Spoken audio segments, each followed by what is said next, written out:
It's amazing how often we come close to the destruction of everything we hold dear.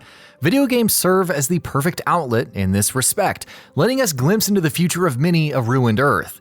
This generation alone offered an incredible amount of post-apocalyptic fantasies, be it zombies, nukes, disease, more nukes, and more zombies. Let's take a look at the best post-apocalyptic titles of this generation. Mad Max. Many open-world games focused on littering the map with objectives, collectibles, points of interest. Mad Max didn't stray too far from those conventions, but shined a blazing spotlight on what mattered most, the sprawling outback. Max would encounter convoys of beefed-up vehicles touting valuable supplies, scrounge for fuel, and upgrade the magnum opus to legendary status over the course of the game. The typical strongholds actually offered some gauntlet-like diversions of beat-em-up fun. After that, it was back into the wild, untamed, desolate dunes, racing for purpose. Metro Redux. Metro 2033 and Metro Last Life served as our introduction to the post-apocalyptic world of Dmitry Glukovsky's novels. Giant creatures roamed the radioactive surface. Strange beings of immense psychic power seemingly targeted our boy Artyom. The tunnels of the Metro, full of factions of differing beliefs, trading bullets for supplies and doing everything to survive, came alive with stark lighting and moral contrasts. Though technically 2 games remastered for current-gen platforms, Metro Redux is a package you simply cannot skip out on. Metro Exodus. After years of trudging through the Metro Exodus takes us on a different journey. Our heroes traverse the breadth of the continent, taking in the world and its various seasons while battling the mutant hordes that still remain. In terms of dissonance, presenting a beautiful world that's pretty grim beneath the surface, Metro Exodus excels wonderfully. Plus, it lets you customize weapons on the go and take on missions any way you choose while touring on a locomotive, so what's not to like? Fallout 4. Blah blah, not a good Fallout game, blah blah blah, but was actually a good game. You've heard it, said it, probably believed it. Fallout 4 doesn't capture the pop culture irradiated wastes of Fallout 2 or offer as much branching choice as Fallout New Vegas. What it attempted to create was the post-nuclear landscape from the perspective of a builder maintaining settlements and exploring, looting, shooting the world up appropriately. It's a fun diversion full of lore, guns, and questing if that's your thing. The Long Dark. A geomagnetic storm has ravaged the world of the Long Dark, but your focus isn't on dealing with the aftermath. Instead, you're stranded in the frigid Canadian wilds, struggling to manage hunger, thirst, and body temperature. Wild animals like wolves and bears are out to get you, so arming yourself against them is also vital. The sheer bleakness of your situation contrasts with the minimal art style. You're as much challenged to survive as to not go insane among all the quiet. NIER AUTOMATA. In the future, androids battle machines for control of the Earth, or is it for the sake of revenge? Perhaps love? Whatever the case may be, NIER Automata's existentialist storytelling is propped up in a mostly abandoned world, where overrun cityscapes and rundown carnivals clash with the vast deserts and old ruins. As simplistic as the world feels at times, NIER Automata's atmosphere injects enough personality, challenging you to wring meaning out of its various mysteries. RECORE. Jules' life is an eventful one, especially following the Earth's devastation from the Dust Devil Plague. As a survivor emerging from cryosleep, she sets out with her core bots to figure out how things went so horribly wrong.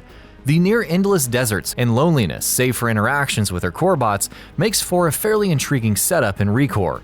While the exploration and movement can be solid, the game is somewhat worn down by its combat.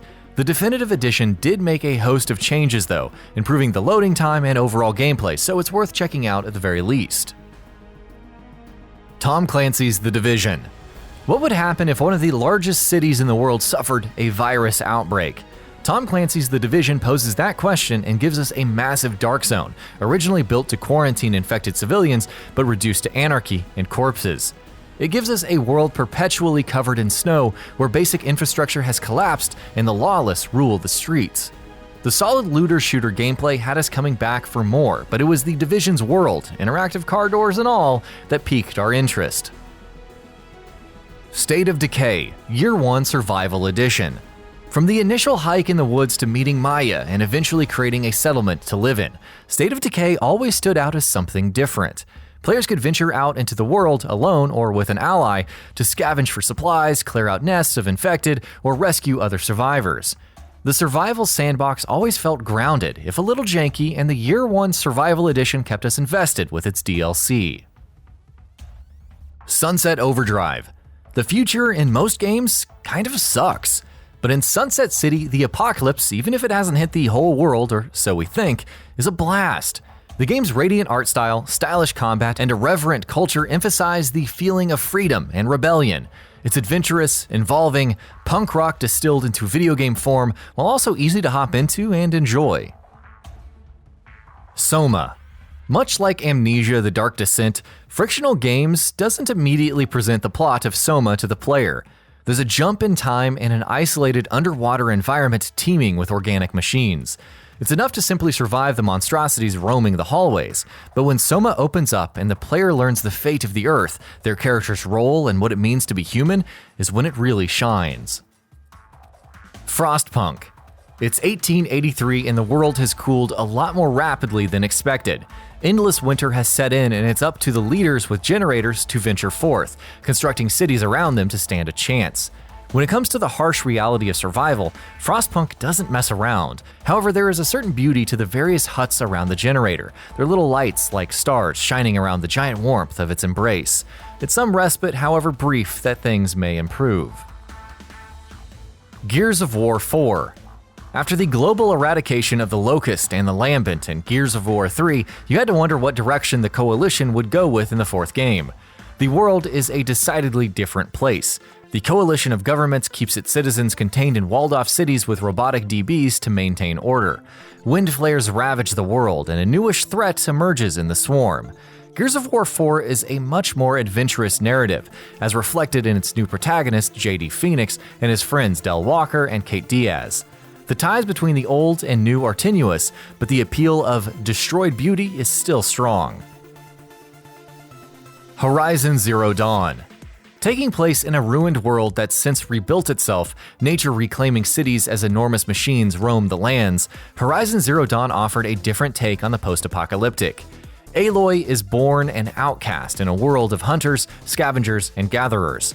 Eventually, she becomes a Nora Brave and explores the old world, an air of mystery following her journey across the dilapidated remains of cities and machines alike.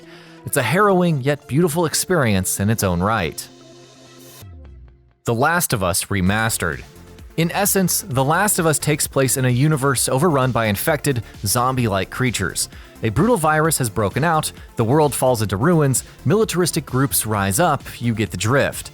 Where it excels in is focusing on the human aspect of the drama, akin to The Road or The Walking Dead comics, and presenting the best and worst of humanity. Of course, the fleeting beauty that can be found even after the world has fallen and how it affects our character's growth is all the more enchanting. UNDERRAIL. A spiritual successor to the old-school Fallout titles and almost akin to the Metro series with its setting, UNDERRAIL is an interesting RPG. There's an antiquated charm to the visuals, mirroring the dreary disrepair of the underground Metro. Factions come into conflict and it's all you can do to survive. In an interesting twist, UNDERRAIL is more about exploration than combat, as XP is earned by collecting oddities. Build diversity and viability is incredible, and the story actually makes your choices matter. If an old-school Fallout is what you crave, UNDERRAIL might satisfy that itch. Death Road to Canada. On the surface, Death Road to Canada is an overhead, roguelike title where you battle heaps of zombies and try not to die. In reality, Death Road to Canada is the trippiest road trip each time you load it up. Rescuing dogs and teaching them how to drive, recruiting other survivors, throwing sofas at zombies, and cute gore explosions are just a few of the things you'll encounter. With randomly generated locations and events, Death Road to Canada promises a different trip in more than one sense every time. Fallout Shelter. Okay, so Fallout Shelter isn't really much more than a vault-building title that's fairly hands-off when it comes to controlling residents. That being said, it nails the gameplay loop of expansion, resource generation, warding off threats, and keeping residents happy pretty well. The overall dark humor and addictive nature of constantly checking your vault status while wondering what misfortune will befall your dwellers next is an interesting take on the Vault Overseer experience. Everybody's Gone to the Rapture. We won't spoil the key plotline of Everybody's Gone to the Rapture, but suffice it to say that it's a unique experience, piecing together the story of how everything just vanished before eventually realizing that there's little to no hope of going back, and yet realizing that perhaps this is for the best. Everybody's Gone to the Rapture presents an intriguing annihilation of the human species. Telltale's The Walking Dead. Through the ups and downs, the side stories with Michonne, and the closure of Telltale Games, The Walking Dead has made its mark on gaming. Its zombie-infested universe, which focused almost obsessively on its survivors, was adapted from the comic books, but Telltale successfully recreated it in video game form. The saga of Clementine, from being protected to becoming a protector, showcased a world in disarray, where choices led to terrible things, and a cel-shaded style did little to offset the brutality of it all. And that about does it for this video. If you enjoyed what you watched and want to see more from Gaming Bolt, you can always hit that subscribe button and turn on the bell icon next to it. That way you will never miss any of our videos.